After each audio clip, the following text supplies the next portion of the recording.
Style. Style is the answer to everything. A fresh way to approach a dull or dangerous thing. To do a dangerous thing with style is what I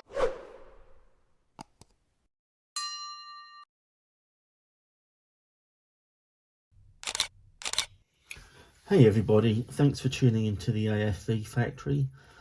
I've reached a stage with this JS-7 that I thought would be it's a good point to have a bit of a catch up and let you see what I've done so far and where I'm going to be going next. So I'll just move this camera and we can take a closer look at what I've been doing. So last time I was working mainly on the texture for the rolled steel, and I'm pleased with how that's come out now. I've got a pretty good uneven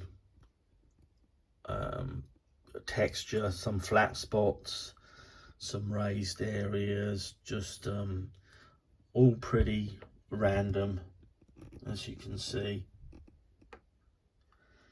And also, as you can see here, what I hadn't planned to do is I've redone these weld seams. So it's one of these things, I see it done quite a lot by people, and I've kind of hummed and hawed about whether I wanted to get involved and do that sort of thing. So I thought this would be a good opportunity to test the water and see what sort of result I can get. So initially I used a Dremel type tool with a thin circular blade to do the cutting, which didn't really work very well, mainly because probably I wasn't holding it very well, and so the lines were pretty bad. I mean, they've tidied up all right. I'm happy with how they look, although these are definitely over scale in comparison to what the real vehicle would look like. This side here, I didn't get a very straight line. It was lower this end than it was this end, so I filled the slot and redid it, and this time I used a junior hacksaw blade to cut through, and I got a lot more control, the straight line, and a bit of a more narrow slot to fill as well. So in the future, if and when I do this again, then that's what I'll be using. I've redone these flame cut areas on the steel, and the same along there as well.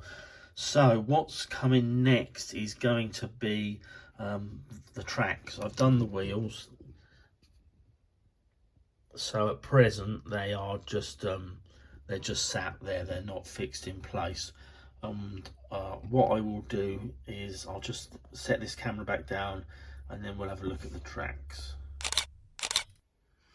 So what I will do is I'll use this Vallejo liquid mask, and I'll use this to hold the wheels in place while I'm doing the tracks, and it just sets to a sort of a rubbery consistency, holds the wheels nice and sort of firmly in place, but when I'm finished I can then remove it, and it's easy to clean up. It's not non-permanent.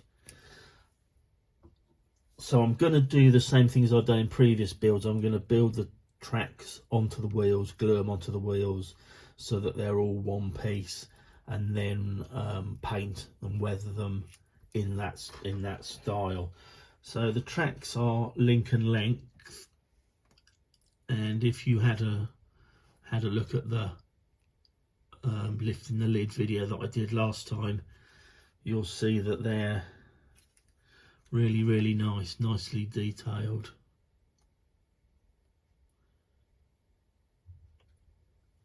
And I'm not expecting any issues. I think they'll probably be really easy to work with.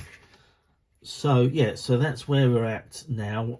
Today I shall start working on the tracks and getting them attached to the wheels. the rest of the kit is going together really well. I've had absolutely no issues. Two upper and lower hull halves went together without issue.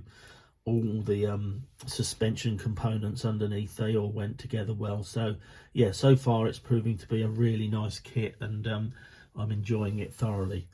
So I'll leave it there for now, and I'll catch up with you soon. Cheers.